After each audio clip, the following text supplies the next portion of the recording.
قبل ما تبدأ الشتيمة وقبل ما يبدأ ضرب النار زي كل أفلام تارانتينو، وقبل ما أقولك إيه علاقة فيلم بالب فيكشن بمصر، أيوة بمصر، خليني أقولك ليه الفيلم ده عمل قلبان في تاريخ السينما وأسس لما يسمى بالتارانتينو اسك. إحنا النهاردة مش هنتكلم عن مجرد فيلم عصابات في دم وقتل، إحنا بنتكلم عن زلزال سينمائي حصل سنة 94 لدرجة إن الناس في مهرجان كانت بتصرخ في القاعة من كتر الصدمة. الفيلم ده يا صديقي أعاد تعريف معنى البطل ومعنى الزمن. ليه بنحب قتلة مأجورين؟ وليه بنضحك لما راس واحد تطير في العربية؟ الإجابة مش في الأكشن، الإجابة في فلسفة صايعة استخبت ورا علب البرجر والبدل السوداء. تعالوا نفك شفرة واحد من أعظم كوكتيل في تاريخ السينما. علشان نفهم القلبان ده لازم نفهم الأول الوحش اللي الفيلم ده طالع منه، بوست مودرنزم أو ما بعد الحداثة.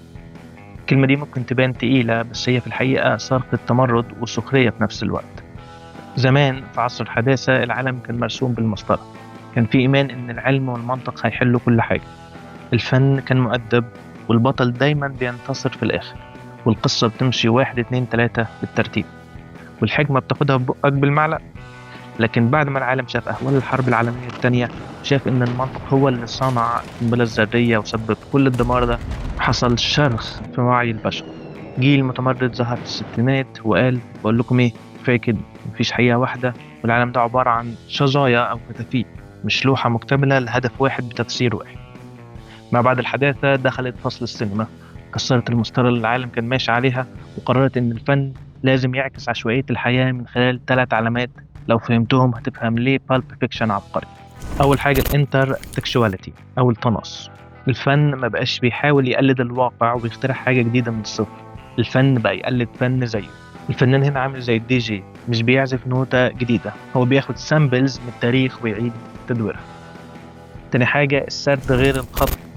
ليه القصة لازم تبدأ من البداية؟ الذاكرة البشرية مش منظمة، وإحنا بنفتكر الماضي وإحنا بنشرب قهوة الصبح، فبالتالي كسر قدسية الساعة وبقى هو أصدق طريقة تعبر عن حياتنا المتلخبطة. تالت حاجة سيولة المعنى، مفيش صح مطلق. الفيلم ما بقاش مدرس بيديك حكمة في الآخر، الفيلم بقى تجربة. المعنى اللي انت بتطلعه غير اللي غيرك بيطلعه، والحقيقة بقت نسبية، زي المعنى اللي بيمثله تدليك الرجلين عند جولز وفينسنت فيك.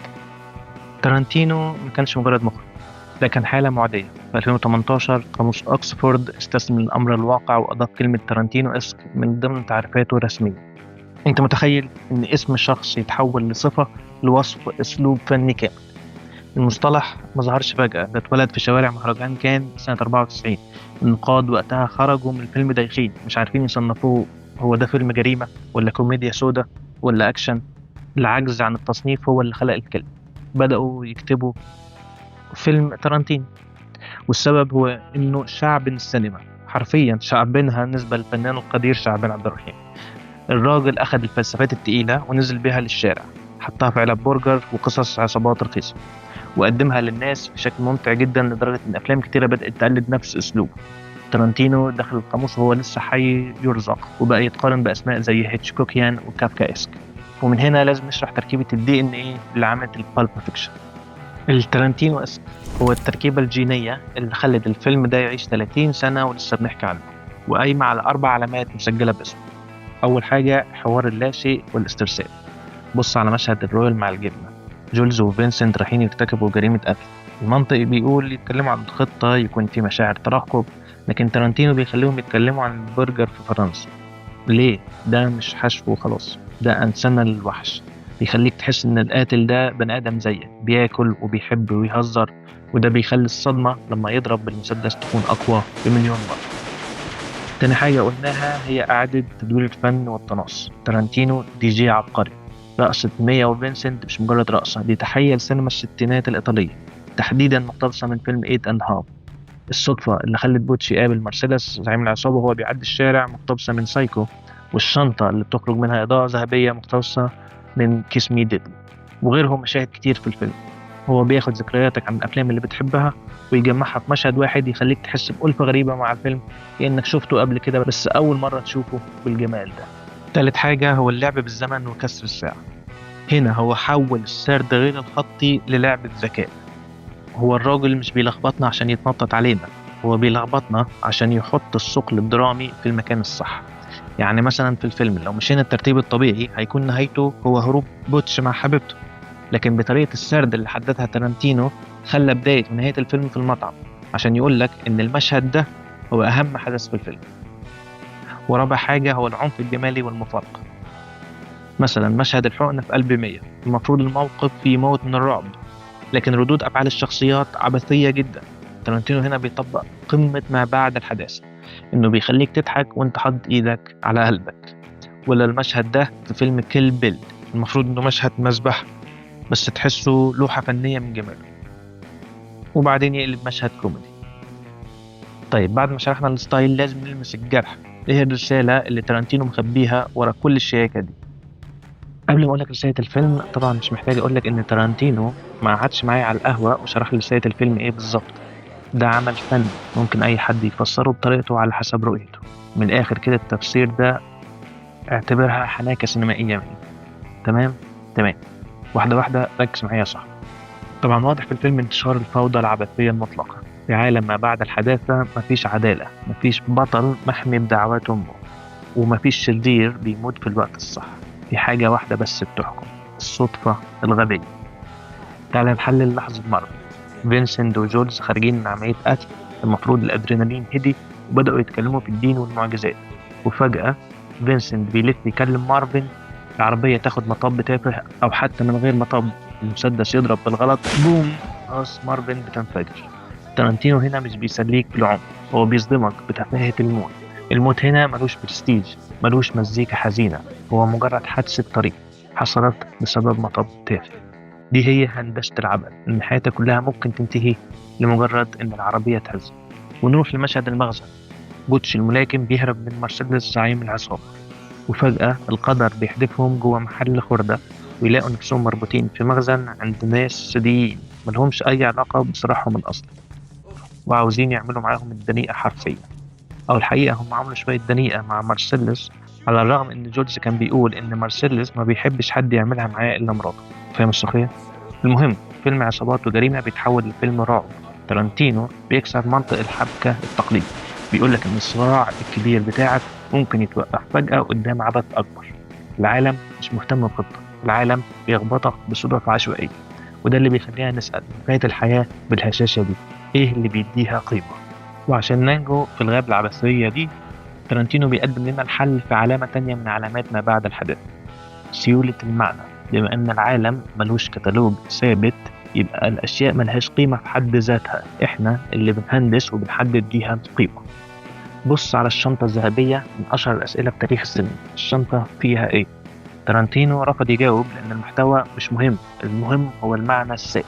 الشنطة دي هي مراية، فينسنت شاف فيها انبهار، وجولز شاف فيها غسيل زعيم الوسط، وانت كمتفرج شفت فيها لغز. تارانتينو بيقول لك ان الحقيقة مش جوه الشنطة، الحقيقة هي احساسك وانت بتبص عليها.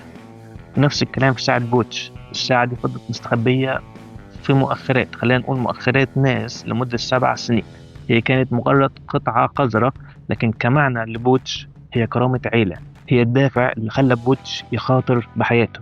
المعنى بيتحرك، بيتسيل، بيتغير حسب الشخص اللي ماسكه. تارانتينو بيعلمنا إننا في عالم مجنون لازم نختار أيقونة نصدق فيها عشان ما نتوهش وسط فوضى العبث. هنا بنوصل للسؤال المهم: إزاي ننجو؟ جولز وبوتش هما الوحيدين اللي خرجوا بسلام حقيقي، والسر كان في تحديد المعنى والفعل. تعال نحلل خطاب جولز، الآية اللي من الإنجيل وخدها تارانتينو وحرفها علشان سياق الفيلم. جولز بيقول النص ده مرتين. في المرة الأولى الكلمة كانت ديكور للعنف، حاجة كول بيقولها قبل ما يقتل. لكن في المرة الثانية في المطعم الكلمة بقت بصيرة. جولز وقف يحلل النص: هل أنا الرجل الصالح؟ هل أنا الراعي؟ ولا أنا الرجل الشرير؟ جولز اختار إن استحالة تكون نجاته صدفة، وقرر يختار معنى للي حصل إنها تدخل إلهي. اختار قيمة الإيمان. طبعا انت هنا ممكن ما يعجبكش التحليل وترد عليا وتقول لي: طيب لو هو الموضوع تحديد اي معنى وخلاص، ما فينسنت كان عنده معنى خاص بيه، وهو مثلا انه كان وفي لمارسيلس زعيم العصابة وانقذ 100 من الموت. هنا هقول لك: انت بتحنك عليا يا ابني. لا لا لا، خلينا نتكلم بهدوء عشان ما يحصلش فينا زي ما حصل لعبد العاطي. طيب انت عندك حق، تحديد المعنى لوحده مش كفاية. ما بعد الحداثة ممكن تخليك تختار اي معنى، بس نجاة جولز وبوتش حصلت لما قرروا يترجموا اختيار المعنى ده لفعل خير ومساعدة للغير. جولز أثبت تحوله لما اختار قيمة الإيمان وقرر يبقى الراعي اللي بيساعد الضعيف، واشترى حياة رينجو الحرامي بفلوسه وسابه يمشي. وبوتش أثبت نبالته لما رجع بسيف الساموراي اللي هو رمز الكرامة والنزاهة، رجع عشان ينقذ عدوه مرسيدس من المخزن. وكأن السيف هنا كان الأداة اللي هندس بيها خروجه من فوضى العبث. كأن تارانتينو بيقول لك النجاة مش إنك تهرب بجلدك، النجاة إنك تكسر دايرة الأمنية وتمد إيدك لغيرك وسط الفوضى. فينسنت فيجا هو أنقذ ميا وكان وافي لمارسيلس، لكن بس عشان مصلحته الشخصية وأنانيته. في الآخر فينسنت مات لأنه رفض يتغير وفضل وافي للعدو، فكانت نهايته موتة غبية تافهة في الحمام. في النهاية بالب فيكشن مش مجرد فيلم عصابات صايع ومزجته حلوة، ده رحلة بحث عن معنى في عالم ملوش كتالوج. تارانتينو بيقولك إننا في عالم الفوضى ده لازم تختار سيفك وتخلق معجزتك وتقدر تجمع شظايا حياتك وتصنع منها لوحة مكتملة بأفعالك مش بس بكلماتك. أو ممكن يكون خيال رخيص زي اسم الفيلم، وإحنا والله وكبرتوا الموضوع يا شباب. الاسم اللي كان بيتقال على المجلات في أمريكا في الثلاثينات والأربعينات، اللي كانت بتطبع على لب الورق الرخيص وبتقدم قصص تافهة عن الجريمة والجنس والأكشن من غير حبكة أو عمق للشخصيات، بتتقري في المترو وتترمي في الزبالة. ممكن بالنسبة لعلاقة الفيلم بمصر، فالموسيقى دي اسمها ميزرلو، ترجمتها السد المصرية. أصلها من فلكلور منطقة البحر المتوسط وخصوصا منطقة اليونان والأرمن، ولحنها قايم على مقام الحجاز. فلو انت ست مصرية جدعة أو شاب مصري أو من أي بلد تانية بتتفرج علينا وعجبك تحليل الفيلم، ما تنساش تعمل لايك وسبسكرايب عشان تستنى باقي الأفلام، وقول لي في الكومنتات التحليل ده منطقي بالنسبة لك ولا لأ.